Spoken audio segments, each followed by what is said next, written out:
Hi, everybody. I'm DJ Foster here with Grand Valley State head football coach Matt Mitchell.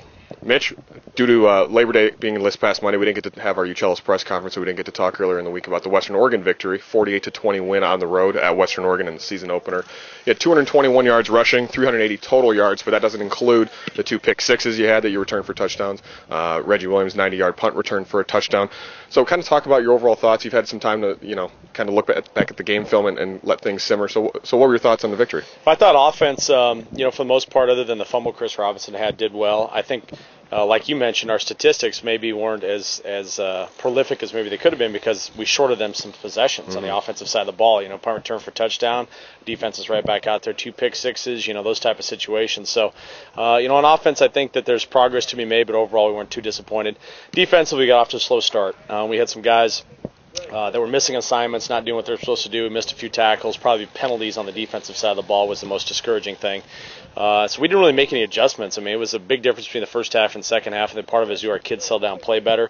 We also got a 2-score lead and got them a little bit out of their zone read comfort zone too. So, but I thought defensively we got to get better play out of some of our upperclassmen. Our young guys actually didn't do too bad. Some of the upperclassmen got to play better. And then special teams, same thing. I thought the punt return was awesome. That was a big play for us.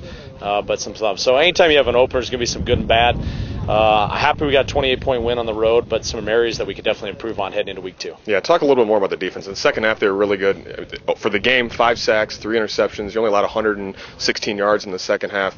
Again, anything schematic-wise that you did differently, or was it just kind of getting the lead and being able to... Getting the lead, and we changed up, a few things, but I think getting the lead, and then more importantly, our kids kind of settling down.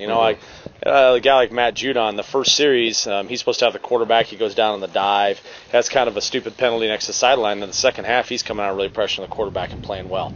Just kind of, got on him, and he settled down. He started playing a lot better. To his credit, he responded after having a rough first quarter, and he wasn't the only one. There's other guys on our defense who were in that same boat. So I think more than anything, you get some younger guys out there and some new guys on defense. We were pretty excited to play, maybe even too excited, over pursuing, not being responsible. We settled in, and we just kept playing, and we played better as the game progressed. 4 offensive touchdowns. You ran the ball well for the most part. Anything else on the offense? Did you see on game film, maybe looking back at it, that you didn't notice right away? I think, John Camps, the tight end, for his first start, did a really good job blocking and setting the edge of it. And I think we distributed the ball really well. Chris Robinson had almost 100 yards rushing on just 11 carries. Right. Kurt Spencer had 9, Mike Rattay had 7. So it wasn't like we were wearing our tailbacks down. That's what we got to try to do. We have 3 talented tailbacks, keep those guys fresh. So we did that. I think probably the best thing Heath did was that he did not throw the ball anywhere close to opposing player. So he really took care of the football. I do think that him and the receivers felt like they could have been a little bit more proficient in the 5-step pass game. So moving forward, that'd be something we're going to look at and try to improve upon, is just our drop-back passing game. This week, Notre Dame College comes into town. We didn't know much about them before last week, and then they go and put up 59 points on a Mercyhurst team that was, at least, they were in the playoffs 2 years ago, for whatever that's worth. They put up 540 yards of offense, 370 yards rushing. What do you know about Notre Dame? Did you get to watch that game at all? It was a Thursday night, so it was obviously before your game. You guys were probably on the flight, but what have you seen from them that may worry you a little bit, I guess? We got the tape from that game. We got the tape from last year. I think this year, as opposed to last year, they're making a much more concerted effort to run the ball. Pedro Powell, like you mentioned, had a ton of yards and was very productive. He's a physical back with a low center of gravity. So that's going to be critical for us to stop in the run. They've got a new quarterback named Ray Russ, and he does a good job of distributing the football around. So, but a lot of their passing game is set up off of what they do off the run. So we got to be able to stop the run. On the other side of the ball, they gave up a few points on their defense. Right. Notre Dame College defense did, but at the same time, they also forced 8 turnovers and, put some hats of ball guys running around. So there was a little bit of, for them, a feast or a famine. We got to make sure that we're taking care of the football, not giving them 8 turnovers. That was a huge part of that game.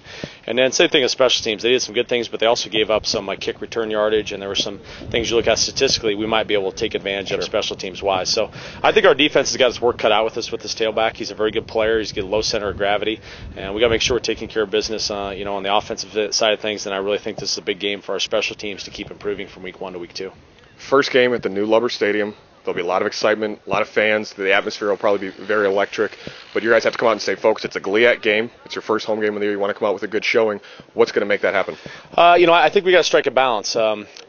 I want our guys excited about playing. I'm not going to squash that. This is a unique atmosphere. It always has been, and I think it'll be even more so now. So I want our guys excited to come out and play football, and they're going to be emotional.